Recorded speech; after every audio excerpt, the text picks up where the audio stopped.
And I'm in that mind frame. I'm just clipping things around that would be bogging the time so I can get prepared more for what's about to happen here in 2022 in Q1. You think in Q1 that fast, huh? Yeah, absolutely, yes. Because when the fertilizer shortages are realized and they can do the calculations of how much food won't be grown per acre because they're missing this many tons of phosphorus or potash or whatever it is that they have out there, nitrogen. What if it's just 20% globally of all food is not grown because they don't have enough fertilizer next year? Then what?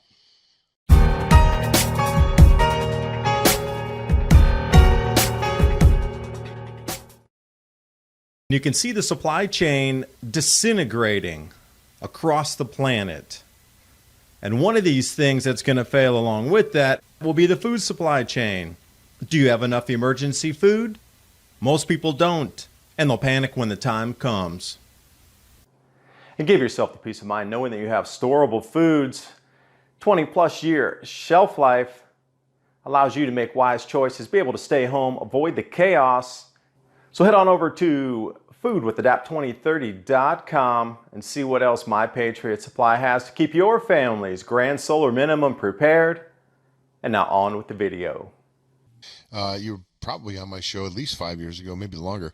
Now, I remember from the very beginning, you know, you've really talked about the coming weather changes. You know, I've watched, I can't tell you, countless amount of your videos that seem to be just, you know, really fulfilling, I wouldn't say the prophecy, you don't say you're a prophet, but what you said, the predictions that you said, yeah, the predictions that you said, how, you know, we see those coming to pass. And this goes back to cycles, as I try to tell people, Dave, and we can certainly dig into this further, but I tell people we're trained to think in a linear fashion. You know, January 1st to December 31st, or a 2-week break, you know, from here to here.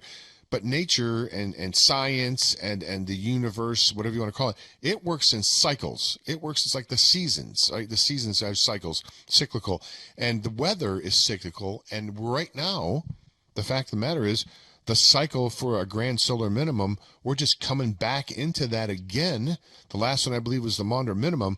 We're coming back into that now again. And I don't know, David, we can go into this again. So much to talk about today. I don't know if before we were thinking this may not be that bad, but I've heard that it may be really bad. So I don't know. It's hard to nail that science down, maybe. Anyway, I'm going to turn the floor over to you, David, because you're the smartest guy in the room when it comes to this stuff, no doubt.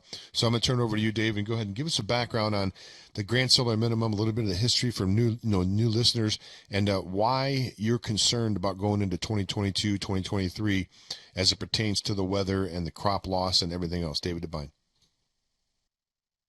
I'll just tell the story the way I see it right now playing out in the world and why we all should care about it.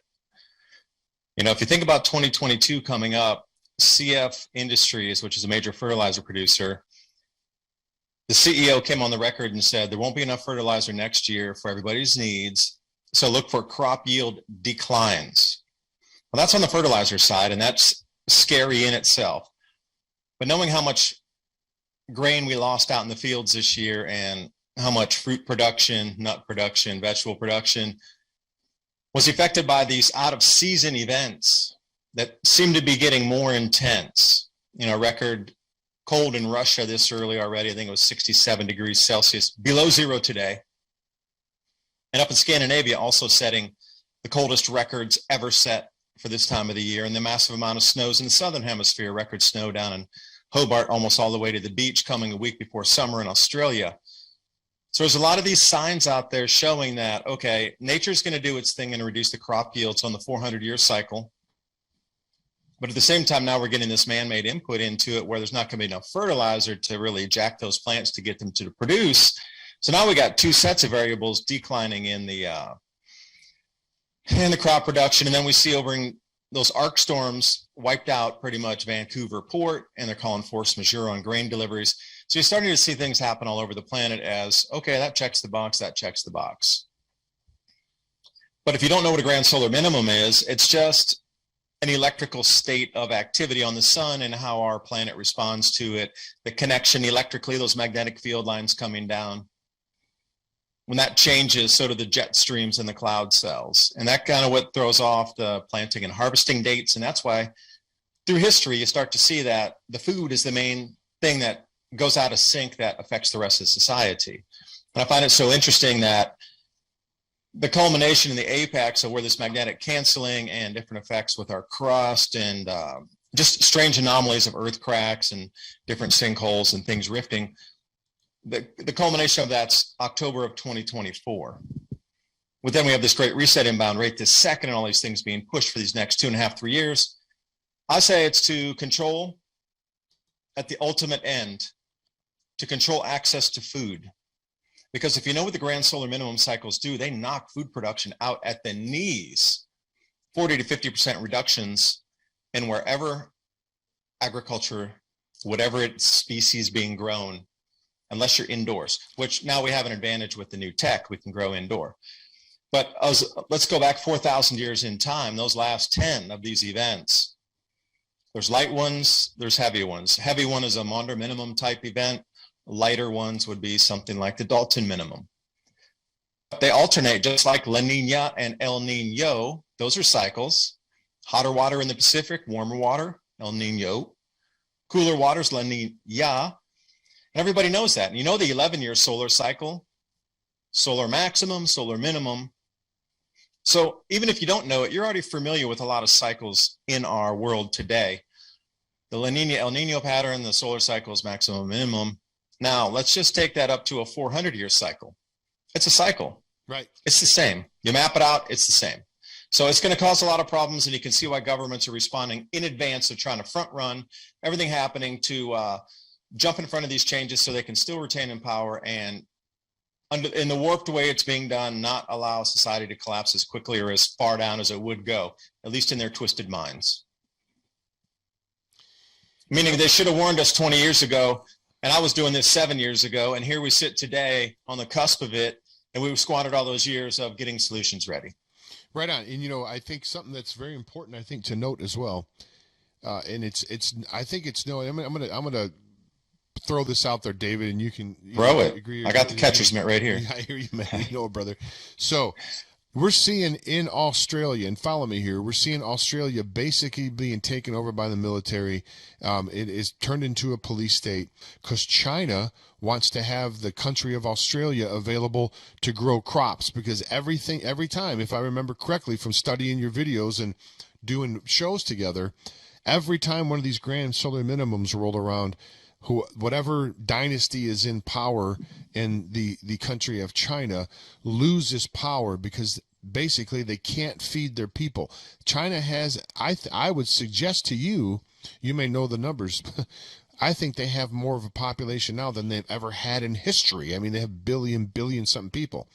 If they had problems back in the Maunder minimum and previous grand solar minimums, they're going to have some serious problems now because the amount of mouths they have to feed surpasses any time in history when a solar minimum has come in.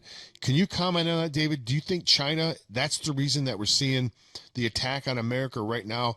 Is this all, if you look at the bottom of it, is it all to get land to grow crops for the Chinese people? David DuByne, what say you about that? Yeah, that's taken it in one direction, but another direction to go at the same time to remove the quote unquote useless eaters through a social credit score. If you're not good, if you don't kowtow, if you're not subservient and obeying and giving up everything and just acquiescing to every request, that kind of social credit score, if you're not one of those, then they don't want you around. But I was taking at it from the end, understanding China has huge mineral deposits and mining company and mining operations in Australia, as well as so many other things going on from the production of goods itself to the crops. Now, I was looking at it more, Australia, now this time to frame it, the Southern Hemisphere is leading the Northern Hemisphere by 1 season on this grand solar minimum.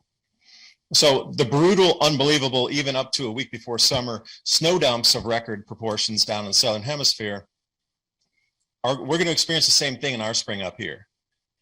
They're 1 season ahead, this one, for some reason. So whatever the Australian authorities and government see down there, they see that next year they're probably not going to maybe themselves grow enough food, but globally, that if they can't grow what they need, then there's going to be a huge problem. So if that was me, I would station police and army at every single supermarket and then dictate how you could go in or out of the supermarket and control what you could buy. Because we're going to come down to a time in 2022 where it's going to be like 1 loaf of bread for your family. Your ration card is full. Oh, that's a digital ration card. Sorry. That's been revoked. That's been revoked. That's not up to date. You can't even go in the supermarket, swipe the code and open the door to even buy anything. My bad. Next. And they just won't care. Really, they won't care.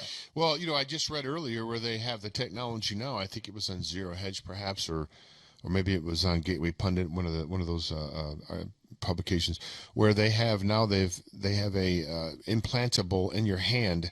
They can implant the vaccine passport chip into your hand. Now, all the information that they would need for a person. I mean, you can fit an encyclopedia on a pretty small amount of hard disk space. So, the stuff that, your history and your health records and that type of thing can easily be put on one of those little, size of a grain of rice or something. David, this isn't a religious show, brother, but, that sounds awful. Revolution, or, a book of Revelation to me is putting this chip in your hand. Now, the social credit score was, I think, the precursor to that. But the fact of the matter is, now they want to come out and they control the cryptocurrency. The fact of the matter is they want to control you in every aspect from cradle to grave, from the moment you're born, every purchase that you make, every place that you visit, every appliance that you buy. They want your whole house and your whole life basically to be able to be tracked at their disposal. Am I being a little bit too over the top on this, Dave? Now I'm going to take it a step woo-woo further, if you don't mind. Go right ahead. Because that cradle to grave, okay, that you're talking about the physical body and control of the physical body to get that mental state into a vibratory pattern of whatever it is, complacency, fear, lack, scarcity, one of those kind of low vibrating resonance fields. But that's what I think the ultimate control is to keep you in that state of vibration. Because if you're under that much control, you're always going to be under that much duress. So if you tweak the human, like you say, purchasing patterns, habits, living quarters, food intake, I mean, you could change somebody's personality by the food they're eating. If you could tweak that and wire it down to a science, okay, the physical body is going to respond with a frequency outbound. Now, if you need to do or track or eat or use that frequency as something, then maybe that's how a human could be farmed, quote unquote. The spiritual realms, since you mentioned that, and the physical realms are quite something different. So, maybe I went a little too off the tangent on that, but, I see different aspects and different, facets of a diamond moving forward. Ancient religions always talk about this time right now being this crux point of battle of good and evil, light and dark, whatever it is. So those are also frequencies. You take a look at the love, the light, that sort of higher vibrational frequency, things that are in state in that field are way different than something that's vibrating so low that it's almost becoming iron by the atoms barely moving, where it's almost going to solidify in front of you. I think that's where we were taking the last 300 years or so, at least on the Yuga cycles. We just come out of the Kali Yuga, Iron Age. So you can see really what it means, those different vibratory patterns. Now, where do we sit in there? And over the next year, if you had 1 billion humans that you could tweak to put out a specific pattern of all billion with the exact same frequency, then how could that be utilized? But again, that comes back to changing the situation on taking our planet back by using our minds, not our bodies, because they're terrified of the frequency unification field of all of us come together on a frequency in our minds compared to what we do with our physical bodies. Hugely different scare factor for the elites in charge right now. No, essentially is what I've said on this program numerous times is their kryptonite. The kryptonite for them is an awake public who's aware of that they're being conned. The con can only continue to go as long as the people being conned don't realize they're being conned. Once they realize they're being conned, the whole con falls apart. Day by day, one person at a time, it seems, and now it's happening en masse. People are realizing it's all been a con. And once you reach that tipping point, David, where that 51st person, if you will, realizes it's a con and that starts going, I mean, their way of doing things is over. And I believe we're very, very close to that. I'm optimistic about what's going on moving forward, even though we do have some weather challenges coming up, but civilizations have went through that before and they've survived it. I'm optimistic. Are you optimistic as you sit here today? I am, as after we go through the next few hurdles. So weather is, the grand solar minimum climate aside, that's going to, have some difficulties with agriculture. We could switch crops. There's a lot of solutions we could do to mitigate what's happening with the crop yield losses across the planet. We could definitely move to different crop species, hemp, for example.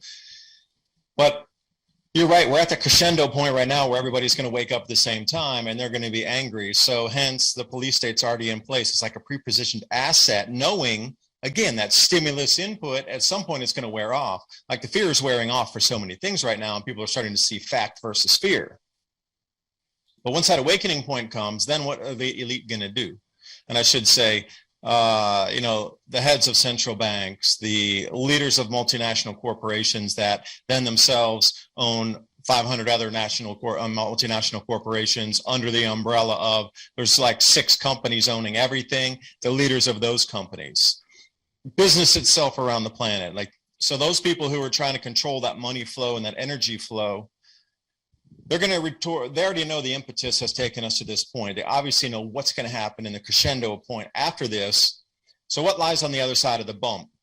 I say access to food being denied or completely curtailed. If you had access to a military police, you control the politicians that then wrote the laws to do what you want to do because you're lobbying and campaign donating so much. So you got the judicial branch, you got the military, you got the politicians, you got all the companies, you got the media, everything's swirled into one package. All right, so the citizens are going to behave one way once they get really aware, and they're not going to be very happy. And that's an understatement. There's probably 4 or 5 different scenarios that are going to play out. But again, those have all been gamed out already. So, over this next hump, that's where we got cut off. I was like, what do you think is going to happen once everybody becomes aware and they start taking action to do whatever it is, X, Y, Z. Everybody, every family, community, states are going to behave differently, but it's all going to be about the food, for me, in my opinion, moving into 2022. Food up and up and up, and how people are going to respond and how governments would respond. Yeah, I mean, I just think it's part of their plan, right? The part of the plan to collapse the economy, the financial economy, and the food economy as well, is, they're doing a good job of it. I'll tell you, whatever they're doing a good job of it, unfortunately. But again, I'm optimistic. Maybe I shouldn't be, but I'm optimistic. I think that we're going to overcome these scoundrels. I really do, David. But it's an enormous amount. It's a huge task to keep a garden going to feed even 4 people. So the more people you have with better skill sets on how to grow, they could be an expert at something you know nothing about. So it's all about the skill set too. I'm thinking, all right, what are these skill sets that are going to be around the nation? But I'm with you on the same thing. That's depleting from resource base that could be used inside the country. So, there's all these different variables happening right now that everything's starting to break down and disassociate itself into kind of this ether fog. This distraction is on purpose for sure. This has an end to it. Like, look how many distractions there are out across the planet that are major. 10 years ago, they would have been the front page on their own as a single one, even 20 years ago. That's right. But now there's 15 of those running concurrently in the newspapers across the planet. So choose your poison, I guess. Pick your fear. Like 15 of those major stories, maybe more now. Well, that's what I said right when you got cut off. I was just getting ready to say, and the topic you were talking about is, that we don't use currency, we're moving to cryptocurrency, and you're talking about the acceleration. When you got cut off, the thing I said is almost what you just said. I said, I don't know about that. I said, I'm not really into the astrology thing. I said, but I can tell you this. Definitely stories that would spend a week in the news before, they're out of the news cycle in like 3 or 4 hours now. They're flushed, and there's another thing that's already there. I mean, the news, just because I've been doing this for years, 6, 7, 8 years. I don't know how long it's been since I've been doing Northwest Liberty News, and then now into Montana Daily Gazette and Daily Gazette Radio. But I've seen many news stories over the years. David, they're coming like that. I mean, just one after another. You can't even keep on top of them. When you see a good story, and before you get a chance to read it, one or two more have come out. Do you see that same thing? That's the acceleration I'm talking about, David. This can't continue, right? Because the whole thing's going to get exhausted. Just like you can't exercise 23 hours out of the day. We've had no rest, it seems like, in this country for it seems like 2 or 3 years now, especially with this jab thing. I mean, this level of intensity and stress and everything, it just can't continue before it breaks down. David, what say you? But the thing I am seeing, you're seeing it on the news front, and I am too, but I'm seeing the exact same thing in the climate media. And when I say that, I'm talking places like Electroverse, the Watchers.news, Robert Felix, before he passed, had iceagenow.info, and who else is out? There's a fair few others. Big Wobble, a little bit on the global warming side, but Strange Sounds, that's another goodie. Before, when I started my channel back 2014, at the end there, I would have to go through an entire week to get enough material to do one video where you were like, oh wow, it was starting to point that direction. And after talking to John Casey and interviewing him and getting a copy of his book and going back with him again, getting a couple chances to talk, that was the whole thing. Is it's here. And the amount of stories like you're saying, right? Just even today, for an example, coldest temperatures ever in the Scandinavian countries, coldest ever temperature in this early in the year in Russia, and the record snows and the sea effect snows coming off of Japan, dumping all-time record snow across Hokkaido Island this early. And the onset of the very first snowfall in Beijing was a blizzard with gale force level 4 warnings, dumping and snow drifting 12 feet tall. All these things are happening at the same time in the same days. So there's an overload of that type of information too. Like you would have to scrape the news for, a good 2, 3, 4 days to even put up a video before. But now there are 15 stories in a single day. It's really overload. And then mix the economics in, because I'm really seeing the dovetailing of these two, with the economy getting purposely dragged down into the muck and the replacement's already ready. And then the mechanisms for controlling the replacement, whether it's crypto or I've seen a couple different, I guess, blueprints or plans or gameplay for the new asset base on the planet, how they're going to revalue the currency after the fiat as we know it, backed by what? Nothing, collapses into no confidence. It's going to move into it has to have value behind it. Nobody's going to believe it. So obviously gold's going to be in there somewhere, precious metals. And then the low-hanging fruit, cryptocurrency, obviously is going to be a base in there. But then you start looking at these carbon allocation credits on the personal level, but then the whole carbon trading market where they're going to offset forests and then put forests aside with no human habitation for up to 20 years to put a base layer of eco value onto the carbon market. So let's say I have 1,000 acres of forest. You put that into the carbon database trading scheme, and there's several out there, so many. They're all in. It's like that infancy market where there's 300 of something and you don't know who the main player is going to be. But each one of these, you can take your land and pledge it, and you get anywhere from $8 to $200. That's the ultimate price. You're looking for $200 per acre to be that for the yearly payout for acreage. So if it's trading at $8 right now for carbon credit on a ton, think about where it's going to go. They want to value it at 200. So once it seeks that stable value, and so here's the scariest part. I've seen these maps with the red and yellow on them, and I never took much credence of it about areas that would be off limits for human habitation, and then areas that would be used for real, sort of a mix. I never believed those maps. I mean, I sort of did, and I thought it was interesting. But now knowing that you need to pledge the forest, and you can't even cut one tree for up to 20 years, and they're going to rope that off, nobody in, nobody out, because it's the base of the money system.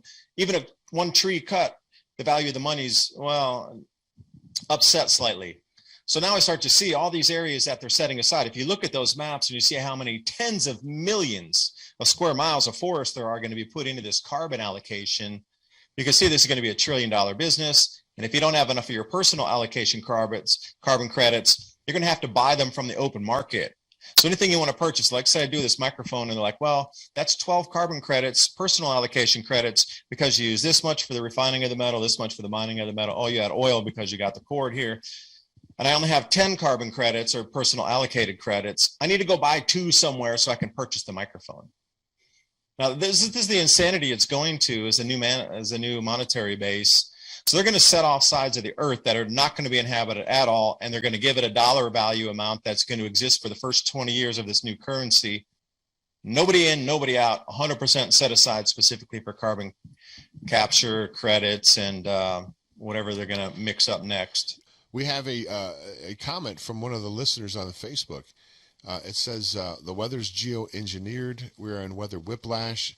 He who controls the weather controls the food and the people. Now, true. There is weather manipulation. There's no doubt about it. I mean, they don't hide it. China announced they changed the weather for the Olympics, I believe, if I remember correctly, a few years back. But that doesn't change the fact that is, I don't think these two things are mutually exclusive. Just because they manipulate the weather now doesn't mean that we're not going to have a solar minimum. I mean, did they have weather manipulation ability 4,000 years ago? I don't know. Maybe they had. They had a lot. They were some pretty smart cats back then, and a lot of that stuff has been lost. A lot of that technology.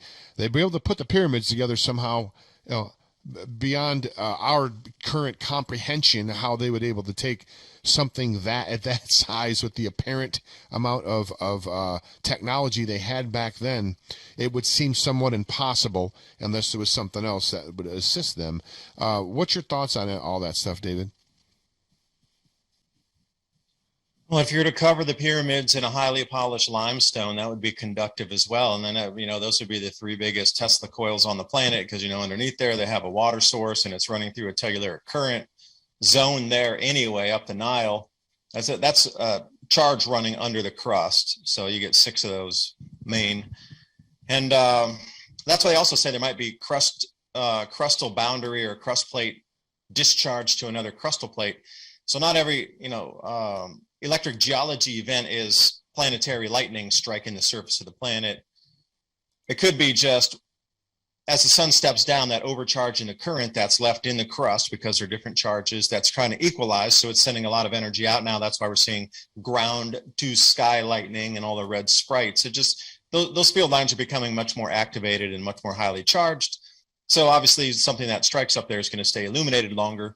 Seeing red sprites for like up to 8 seconds now, that's almost in full glow mode of the plasma. A lot of the pyramids are all like on the same plane. They're on the same plane in that water that's going under there, and they know there's a specific charge line along the Nile there in that telluric current. So imagine if you could harness that type of energy from the Earth and you were that advanced to turn those into power transmission towers to illuminate, all of the Sahel and parts of up into Greece and Italy. I mean, the thing is a lot of, I don't pretend to know all the answer to all these things. These are all interesting stuff. I mean, when you see some of the cave drawings, that are not cave drawings, but some of the cave, I guess they are underground cave drawings. And there's people 4,000 years ago, they're sitting like in a spaceship and you can see the jet propulsion. And apparently they didn't learn how to fly until the Wright brothers, 1901 or something, apparently is the first time they've ever, that is what they tell us anyway, the first time we've ever been able to take flight. I just don't believe that. I don't believe that we know the full history, David. Now, do I pretend to know exactly what everything in history is? No, I don't. But I just don't believe we've been told the full truth about certain things. And I think there's a lot of technologies, energy, free energy, and different kind of, look at Tesla. You look at Wilhelm Reich. I mean, these people were doing stuff. What about this Raymond Reif? I've started hearing Raymond Reif's name mentioned more than I've ever heard it mentioned in any short period of time in my all my life. So this Raymond Reif machine with the vibrational medicine you were talking about earlier, they're starting to come out with that's starting to come out and become more in the mainstream. So the mindset is changing. Like again, I don't know the astrology thing. It's not my thing. I don't get into that, but they're not my deal. But I do know that people seem to be something's changing in people's mind and their lifestyles and what they're doing, like I've never seen before. Any comment on that, David? Well, astronomy and astrology used to be the same science, but they split them apart some 200 years ago, and I see why. Because the astrology explains the energetic areas of space that we move through that can be explained stars in orbits of each other, different things that we see in what you consider traditional astronomy, NASA, European Space Agency. That explains where the planet's traveling, where the solar system's traveling, how we're moving around the spiral arm of the galaxy, how far it's going to take to go around above the ecliptic, below the ecliptic. Okay, that science explains the position of the planet. But the other part's explained by the energetics of where we sit in the solar system, affecting humans and affecting the planet itself. Well, that's what the astrology part is. So you get both. You look at it and see, I know they split those on purpose to disguise that information. I know it. I really intuitively, to sixth sense, know that the way they split those two sciences that were one, that explained where we would go and how humanity would behave when we entered. Like, we're coming into a much denser debris field area. There's going to be a lot more space rocks coming through in the next few years too, along with the energy changing. So if you already know that, yeah, I've heard how would that you as plan well. for the future? Well, also too, I think they've detected 2 or 3 now. They've detected 2 or 3 pulses that have come from deep space and have, they've picked them up and have come and hit the Earth. And I don't think they don't know where they came from. They came somewhere from deep, deep space. So I don't know, David. Again, I have a lot more questions than I do answers. All I know is a lot of strange things are going on. A lot of people are acting strange. The weather's getting strange. I mean, people are reporting a lot more, like you said, lights in the sky and things like that. We're just in a sort of like in a transitional, like the Earth, like the planet itself seems to be in a big transition right now, like the water turns itself over, an iceberg turns itself over. It's almost like we're kind of doing that in a sense. Do you know what I mean, Dave? I call that the change of an age. We just entered Aquarius. You described it right there perfectly. But I can also describe it through the astrology, and then I can map it in the heavens with the astronomy, and you just described the same thing, the turning over. Right? It's got to happen in all forms, because the way a government will control the people after the turning over can't be the same. Hence the Great Reset, and hence all these faster moving mediums, cryptocurrency, and all these things we just talked about. If you want to split the hair on something, yeah, Wright brothers maybe were the first ones to fly, because you're right, back in history, perhaps they were using electrogravitics and anti-gravity technologies that Tesla had perfected with just opposite rotating discs. You can levitate something. So maybe they're not lying when they said they're the first ones. Yeah, but they were flying through the air in such a rudimentary, crude way that it would make no sense to anybody else. Why wouldn't you use the Earth's magnetic field and levitate off it with no resistance, no sound, no motor, and then just blaze? Like you see in those Star Wars things, you think that they're using gasoline-driven engines to get those? No. Craft? No way. They're using the magnetic field of the planet, whatever it is. So imagine if those vehicles were tweakable, or if you went to a new world, you could find out where the magnetic field was oriented, north, south. Maybe there's a quadrupole, who knows? And then you could tweak that engine to run off the magnetic field of any planet you visit, because that's what it does. It runs off opposite push, north and south, pushing off of something to make that motor go. So if you can wire in where the charge is or what the magnetism's oriented at, you could get it to work on every single planet, pretty much. Well, that's the way I would do it too. It's just, how would you get the metals out of the ground to create that thing around you that you see in so many of these sci-fi movies? That would require, almost nothing, because the motors that would mine or produce heat to smelt would all be running on the same power source of spinning something without having to burn something by using the electric field or electromagnetic field of our planet. And that's why they'd be so advanced. They would never even think to fly through the air. That's like trying to dig. Okay, we're going to dig a gold mine, but I'm just going to use my bare hands. Like, who would? You'd be looked at as insane. You really would. We got machines that do that. All the research I've done looking into this grand solar minimum, I've kind of boiled it down to a super easy formula. Is the more intense this grand solar minimum becomes and starts wiping out larger and larger percentages of food and the yield that actually comes out of each acre or each hectare, the more governments are going to have to respond. So the more food that's lost, the more intense the grand solar minimum becomes, the more responsive and more what's considered hard-handed, dictatorial / filling your adjective.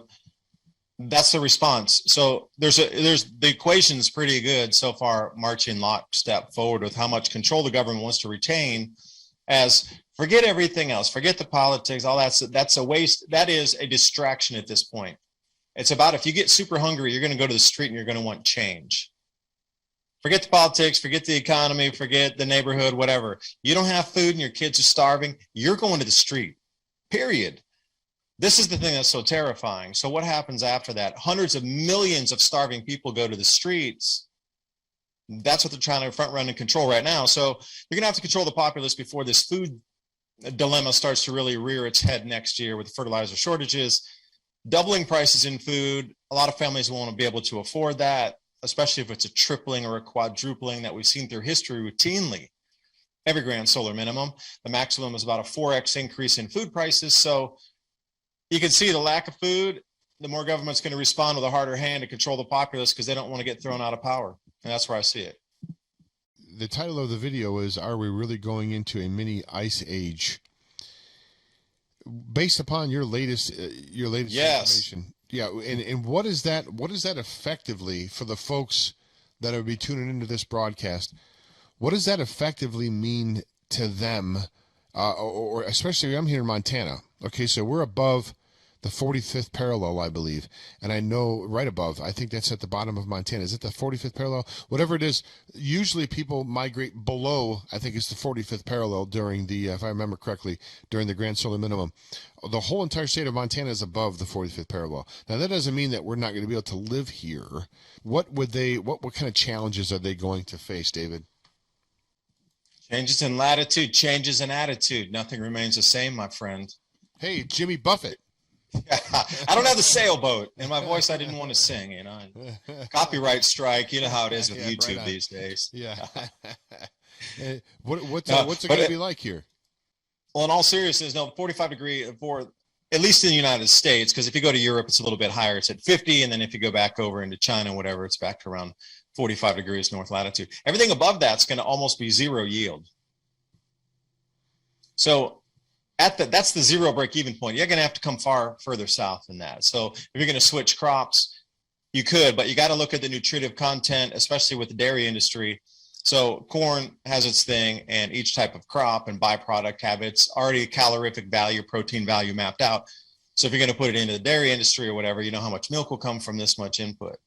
Well, if we're going to start switching crops, you're really going to have a nutritionist take a look at it for all. That would be for pigs, chickens, dairy, cattle, whatever.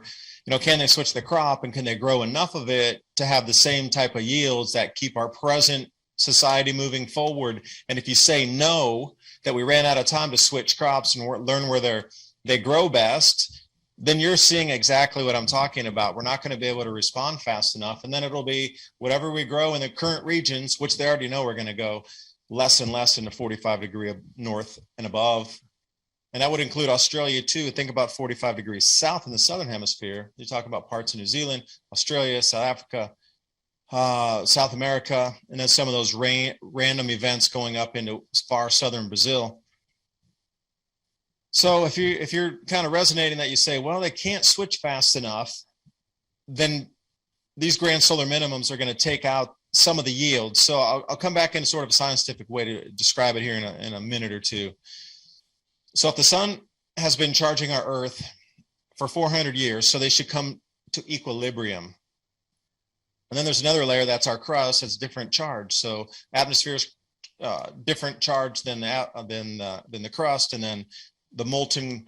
I wouldn't go to the core. I would just go down into the mantle. That's a different charge as well. So you get these different charge layers that have all pretty much equalized with the sun in the last 200. Let's say I'll be generous and say 200 years, not 400.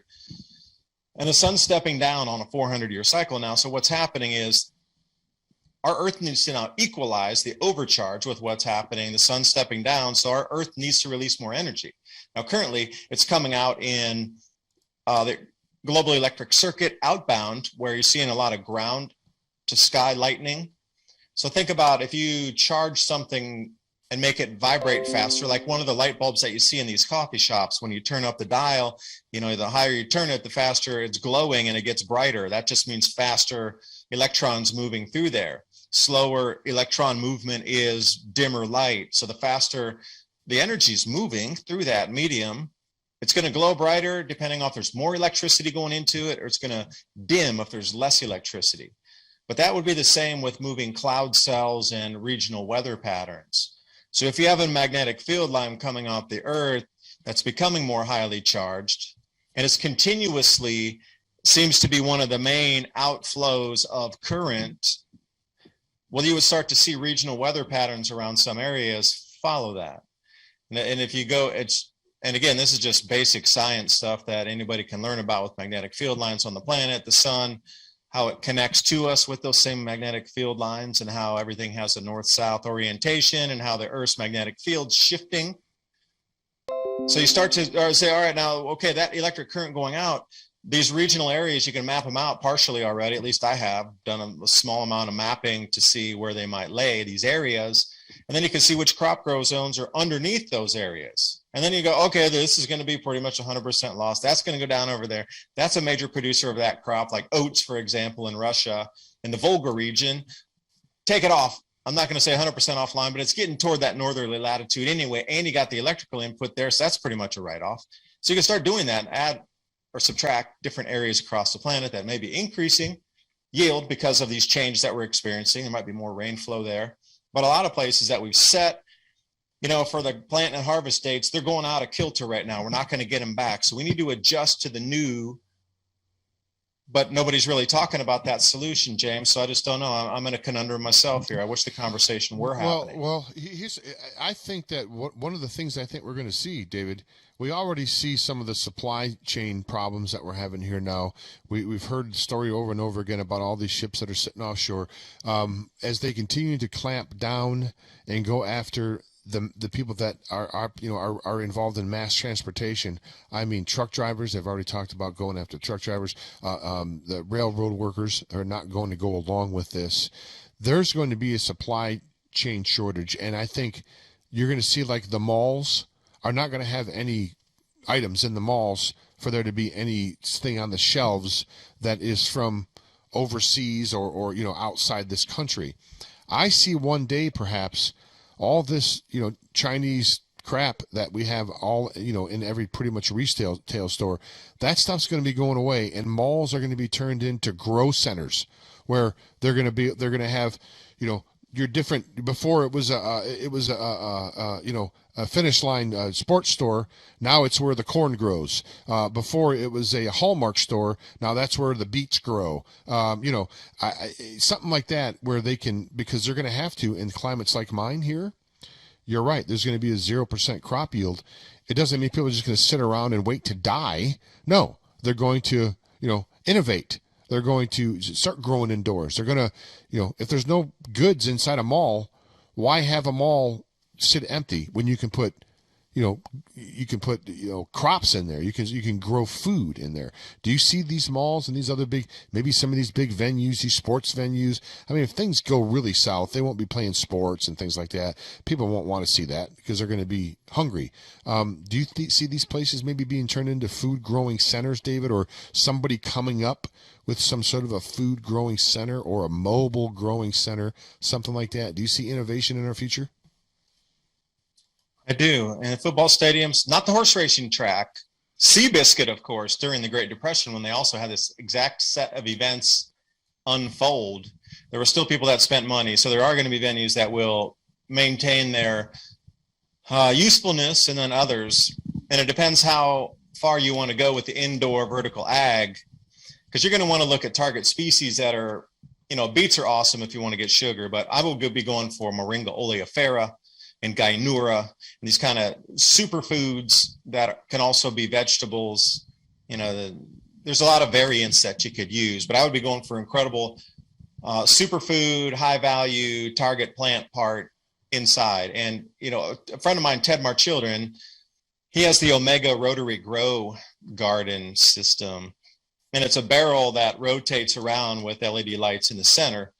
And quite efficient. You can lay that thing out as a strip that you roll inside the barrel. And I'm telling you, the amount of food you can grow in that little tiny space is unbelievable. And especially with the leafy greens and, like I say, high target, high value superfood plants, it's just never ending. It rotates. And Gainura, for example, It can be done, but then it really comes down to how about grains? And then how much of that's going to be given to cattle or poultry, swine production. Fish is quite efficient. You can use that whole thing in the hydroponic system. But think about it, so you had a whole mall, and then you had the parking garage also. How much corn or wheat could you really grow in there? And then if it's a limited amount, would you be giving it to animals, which need a huge amount of input to produce the meat, to then go eat the meat? Or would you stay pretty much on a veg diet with really smaller animals that are easy to raise with some of the scraps you give it, and also a little bit of input of some of the good grains? You know, all these things are going to circulate. I mean, chickens, they don't take much. Guinea pigs, there's all kind of blue hens. Blue hens are cool, little small hens. You can eat the eggs, they're little tiny ones. You need a toothpick to get them out. Do you find it coincidental, David, that we're coming on the cusp of food issues, as you spoke about so eloquently? Do you think that's why we're seeing all this vegetable meat and 3D printed meat? And are people that have had, is it just for them? It's just financial, right? They don't really care if people eat meat. They don't care if people die and turn into meat. They just want to make money off it. Is that what do you think about that? Well, in one point, yes, but if it's not available, then it's not available, and you're going to have anger over the non-availability. So if you can get people away from, I think it's been like a 30-year plan so far, knowing what I know, and then seeing how that would taper out into, I found some really good charts from like 1498 in Europe in 3 different countries, the amount of grain that they were growing, and also the types of animals that were being raised in a second subset. And again, same thing. They went away from cattle. And it was chicken and pig and goat and sheep. So those categories of animals, the smaller ones, took over. And then after the food started to grow again, more reliably, cattle came back on the scene. So you can almost see that repeat in history. Now, has it been, we're going to demonize it because they put out methane, and they eat too much grass, and you need to put too much into them. There's too many antibiotics. There's too much this, there's too much. Like, how many times have you heard a cow demonized in your lifetime? It's almost like they've planned for 30 years to get you away from meat, but there's still a lot of stubborn people out there that want that filet mignon. Not in India. Not in India, you won't hear them. Not in India. Yeah, they love those. So this is the trend. Maybe India went into that, and then it became like part of the culture, and they never came out and they've continued with the smaller animals, goat, sheep, no cow. Cows are sacred. Perhaps that was the way to keep the cattle production at a minimum in the country. But, I'm thinking on like a 4,000-year cycle, something like this, built into the religion afterward, versus a chart from 1498, 1496 across Europe, where they changed animal husbandry techniques based on the amount of food input. Nothing would surprise me anymore these days, but how would you spend your grain once you grow it in a limited thing like a parking garage or a mall? It's going to get to a point where I don't know if it's going to get this bad, but the potential in that is, David, it gets so bad that no one wants to barter food because they don't want to get rid of, they don't want to leave that. They don't, no matter what you're going to offer them. I mean, unless it's, I don't know, like a steer or something that, allows them to be able to remake or something that allows them to be able to replace that. Otherwise, I mean, and I don't think it's going to get that bad in all places. I think a place like, for example, Montana here, we're in the Flathead Valley. It's a really big prepping community, if you will, and there's a lot of, former military here, and a lot of, farmers and ranchers and hunters, and but a place like Seattle, 12,000 people living in tents, on the sidewalk. There's going to be, in certain pockets, David, there's going to be some tremendous challenges. And I don't think, unless we don't come together, and unless we come together, that's one of the things that we have to do. They constantly try to divide us, divide and conquer, divide and conquer, divide and conquer. The way to break that plan is for us to come together.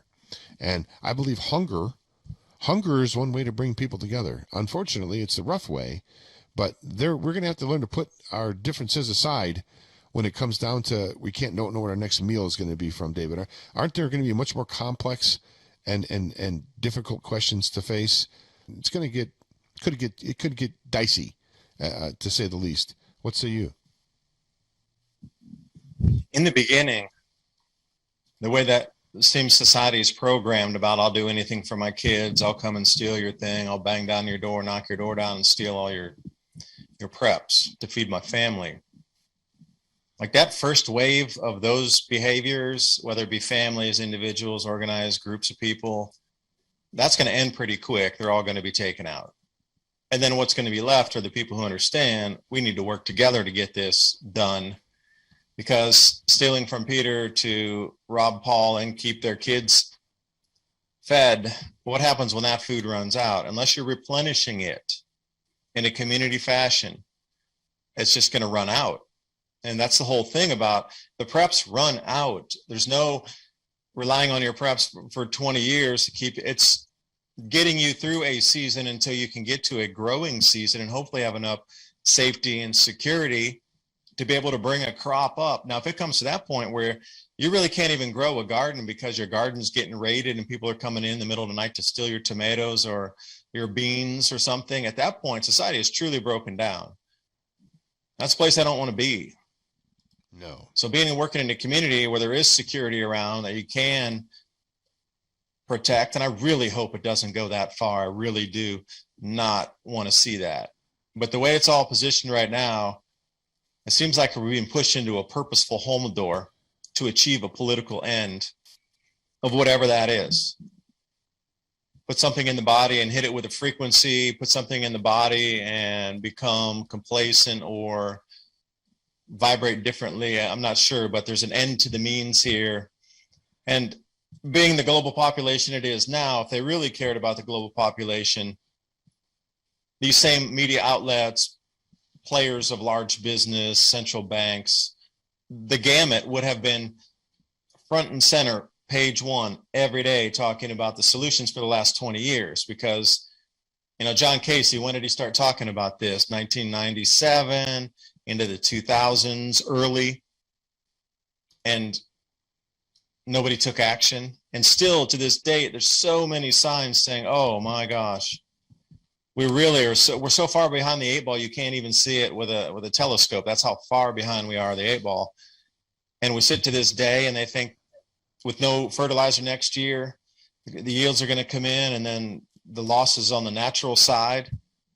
Like, there's some serious issues to deal with, but it's going to come down to you. Like, you can't rely on anybody to do it for you. That's the whole thing. Like, you can't rely on that. So this whole misnomer of trust the plan, somebody's going to come in and help you and do something. I'm not talking so much about the Q thing. I'm just talking about the way that we have been raised, that somebody will come to rescue you. It's a rescue culture. Be the hero, all this kind of thing. It's almost a pre-program. Let somebody else ride in the sunset. So let somebody else come in and save you. Like, how many people are going to wait? David, it's in every Hollywood movie. That's the ending of every Hollywood movie, is the hero rides in when everything and all hope is lost and it looks like there's no way out but certain death. The hero somehow always rides in and solves the problem and takes care of everything and vanquishes the bad guy, and he gets the girl and they ride off together in the sunset. That is a fantasy. That's a Hollywood fantasy. And it's been done so many times over and over again that people seem to think, and we live in a reality TV world, David. Look, our last president was a reality TV superstar. We live in a reality TV world. And like I said before, they took us from watching reality TV back in the early 2000s with Survivor and Fear Factor, and now we are participants in the reality TV show. We've went from spectators to actual participants in the day-to-day reality TV of the globalist. And there is going to be a great reset that's going to happen. There's no denying it. But the key is going to be, whose great reset is it going to be? Is it going to be the globalist great reset, where it's 1,000 years of the worst unimaginable tyranny that we've ever lived under and our posterity's lived under? Or is it going to be a liberty and freedom and abundance rather than scarcity, and honest accounting and honest money and honest, everything? That's where we're at right now, David. Any comments on those? On my babbles here? Am I babbling? Well, that'll be the sell into the digital central bank issued currencies is what you just referenced there. It'll be honest money. It's backed by gold. It's honest money. It's backed by forests that are, the earth itself. You can't be any more honest than that as a currency asset value base. Don't let anybody else do it. You can't do it yourself. And, that's how this whole thing has been programmed is you can't do it yourself. You need to rely on others. You need to rely on the companies, the government to take care of you. You can't do it yourself. You can't make wise choices, blah, blah, blah, blah. That's the way it's been sold to us for how many generations. And now, how are they going to get people to move over to what you consider sound money, sound government, sound law enforcement, sound judges, sound judicial system again? Like we have to reset everything. So how are they going to play it into having value? Well, how can we even trust the people who put us in this situation to solve the problem and bring us back into a new system? Like they're doing it on purpose. Nothing's organic anymore. Everything's an excuse, a narrative, and a distraction for an end. You need to get more self-sufficient right now. That's all I got to say. And if you can perfect those skill sets, then others around you and other communities will get those. Imagine having 5 communities that are really tight and then be able to trade with each other in that kind of regional sense. But the way it's going is you can't do anything. You can't do it yourself. You got to rely on us. No, you can't do it. Wait for somebody. If you wait for somebody to bring you food, you're dead. Okay, so let's talk about some of these skill sets. Obviously, David, being grand champion of Call of Duty is not going to be a very good skill set post collapse when we're trying to rebuild our nation and bring it back together again. That's probably not going to be a skill that's going to be too widely in demand. Things like carpenter, things like blacksmith. I know that sounds crazy, but I think blacksmith's going to become a popular thing again. If you can work on small engines, if you have a background in electrical, how electricity works, and electrical components, that type of thing. And I'm sure farming. Talk if you can, David. It's a little bit late in the game now, but you can still spend a weekend watching YouTube videos and probably pick up a little more information than most people have anyway. Give us some of the professions or some of the roles that are going to be in highest demand if things really go south and the economy collapses or the society collapses, however you want to characterize it, and we have to rebuild back up again like we have done before. What skills are going to be necessary, David? Being able to distill alcohol and take the heads and the tails that you can't drink and refine that 2 or 3 times more to turn it into rubbing alcohol as a medicine.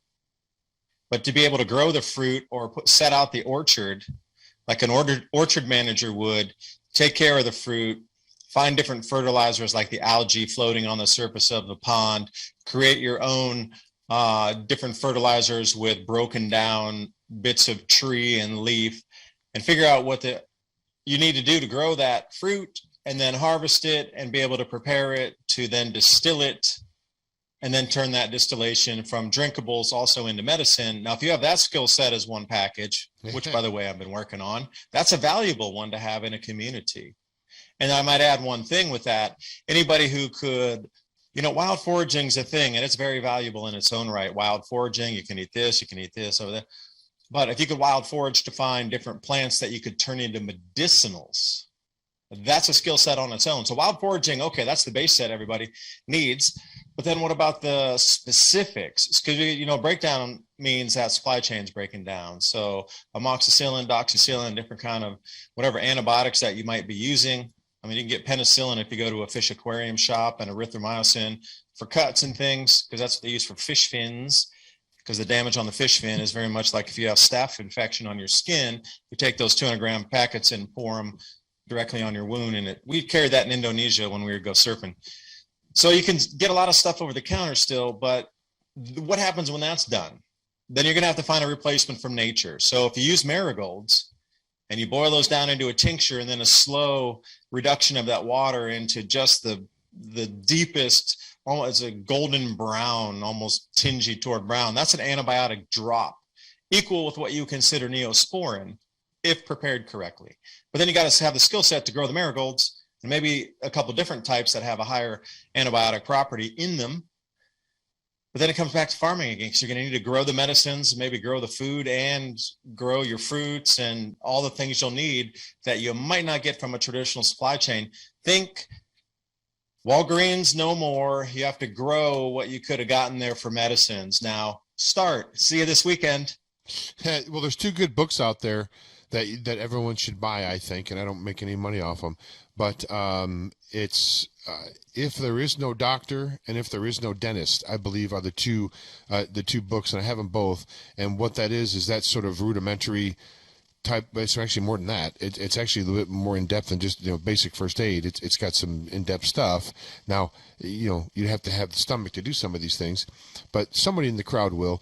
So even things like basic first aid, David, knowing how to set a broken bone, knowing how to stitch up a wound, that type of stuff is even going to, I think, be valuable. Would you agree? I wouldn't. I had this same argument with somebody because I have a stitch kit, which is a practice one with the latex that's like skin, and the different kinds of thread, the double spun silk, which always breaks, or the monofilament. And there's different kinds of threads that there are to practice with, polyethylene. But I was the same way. I want to practice to learn how to stitch. And then somebody I know had a friend who's a doctor said, why would you stitch yourself? Why wouldn't you just go to the hospital? Okay, understood. I think the same way. If I get hurt today, I'm definitely going to the hospital. If there's no hospital, I guess I'm going to have to work on it myself. But the way I was looking at it wasn't about stitching and, doing everything that you would do in 1850 in a Western town out in the middle of some gold mining community that's cut off, and the nearest town is, 2 weeks ride away. Then you do it yourself. To be able to get some of this basic medicine, to understand, see, this was the point that wasn't taken, is I wanted to learn to do something more difficult, do the stitching. So then if you're on what you're talking, emergency triage or first responder, and somebody gets hurt in a farm accident and they're split wide open, if you know how to sew it shut, you're certainly going to know the angle that you're going to need to push the skin, at least put a bandage on it.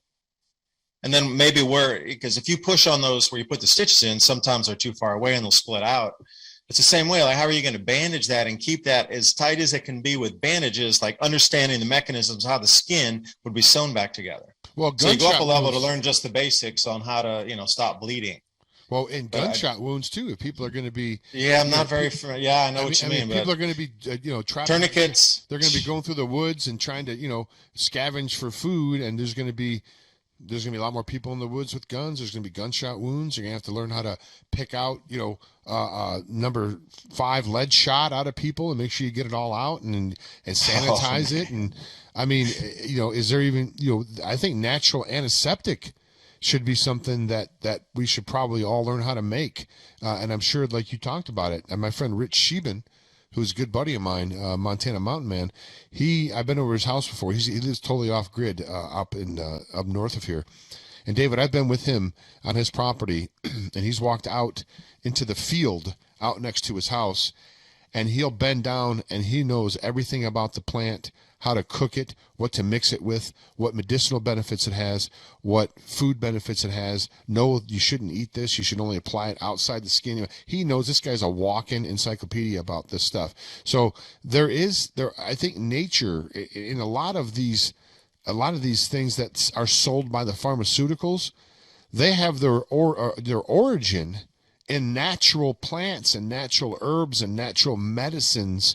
That's what they use, and they just copy it, and they patent it under their own label, and they sell it for a profit. But it's all out there, David. Most all of it's out there in the wild, if you will. Would you agree with that statement? I would. And again, would that person have a welcome spot in a community knowing what he knows? I mean, obviously the answer is yes and double yes. Correct. Could you imagine the food that you're overlooking or the medicine you're overlooking and somebody knows all that, and you're literally in the middle of a wild supermarket and a wild drugstore, but you don't know you're in the middle of it, and you're just standing there going, there's nothing to eat, like, wait a second. Yeah, exactly. Yeah. Go eat the bark off the pine tree. So what other skill sets are going to be valuable? Obviously carpentry, basic carpentry, as I said, small engine repair. What type of things, David? I mean, there's going to be a role for everyone, right? I mean, even someone that knows how to cook. You said if we're going to be changing crops, and we're going to be, evolving or devolving, however you want to look at it.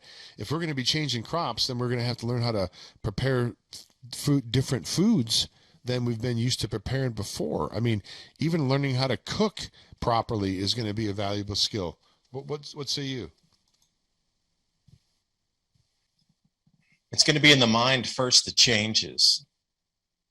Are you able to adapt to a new type of base, not bread, not wheat, sorghum, millet, amaranth, spelt, some of these more ancient grains you might have heard of, old school quinoa. Stuff. That's old school stuff right there you're talking about. Yeah, right? That's the original. Now, can you adapt to that today? But then how do you cook it and prepare it? Because we're not used to cooking that or preparing it.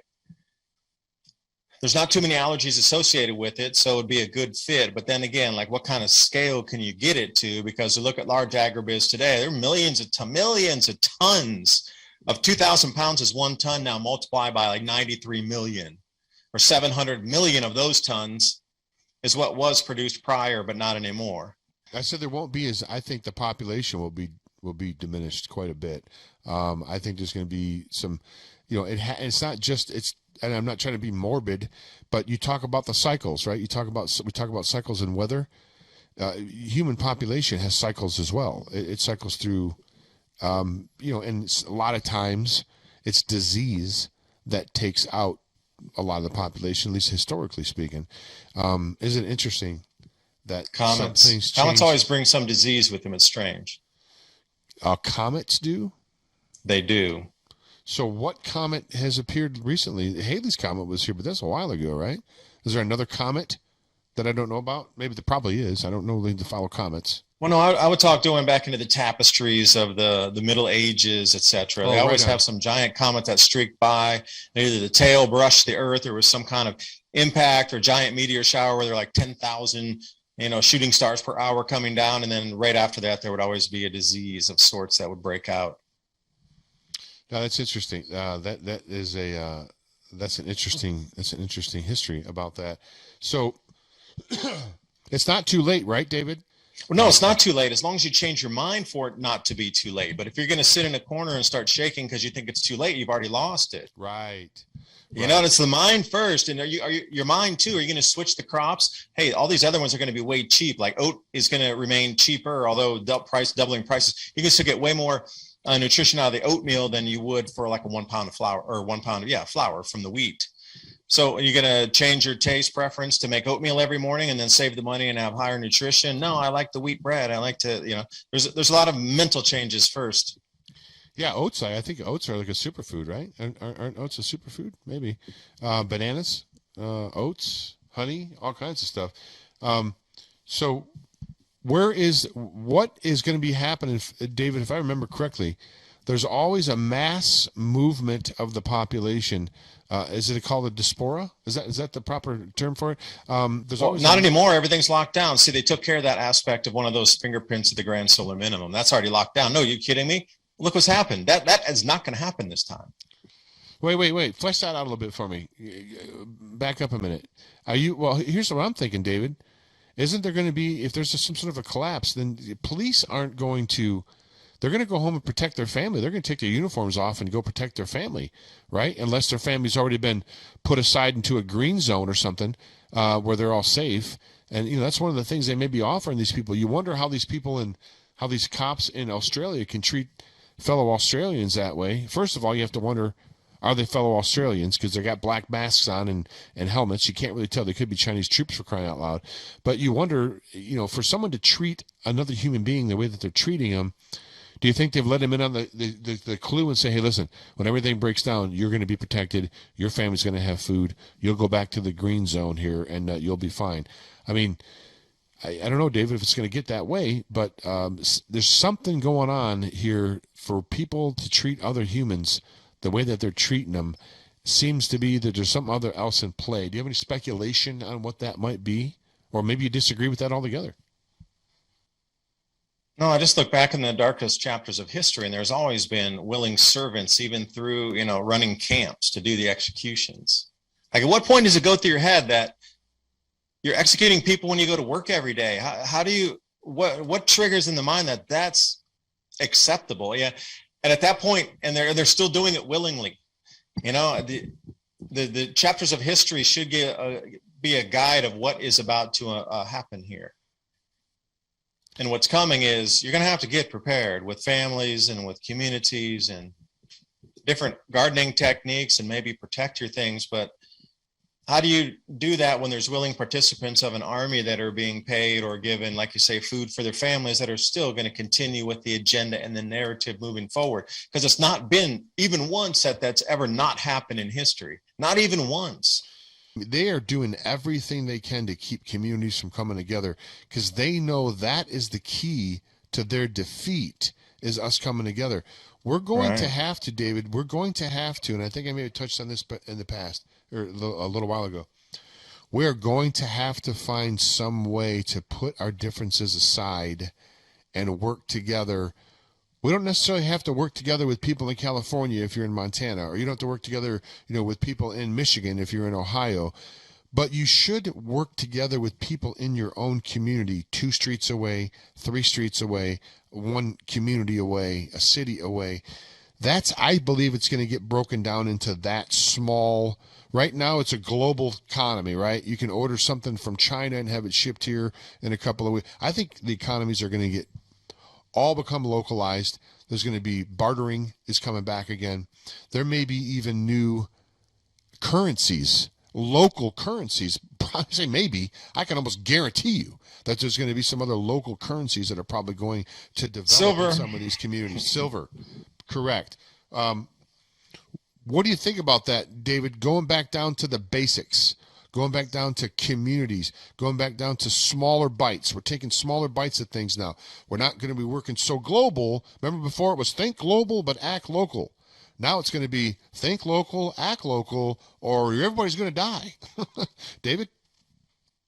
And I'm in that mind frame. I'm just clipping things around that would be bogging the time so I can get prepared more for what's about to happen here in 2022 in Q1. You think in Q1 that fast, huh? Yeah, absolutely, yes. Because when the fertilizer shortages are realized and they can do the calculations of how much food won't be grown per acre because they're missing this many tons of phosphorus or potash or whatever it is that they have out there, nitrogen. What if it's just 20% globally of all food is not grown because they don't have enough fertilizer next year? Then what? That'll be in the news before the natural declines from the grand solar minimum hit. So look for it to be a new panic point, a new control point, a new mechanism that's going to divide further, and they'll use it to the advantage, knowing how the humans are going to react, and they've already gamed it out for the next set of whatever the world holds for us. And James, thanks for having me on. David DuByne, thanks so much for joining us. Always great to have you on, my friend. Adapt 2030, folks. If you want to keep up to date with what's going on, got a great YouTube channel. And had it for many, many years now, 6 or 7 years. I highly recommend it. You're going to be a smarter person when you get done watching his stuff. David, anything you want to say in closing? Got about 15 seconds. The Library of Alexandria contained the world's blueprints and mechanism building catalogs for the last 1,000,000 years. They said it was burnt, but perhaps it wasn't. And there's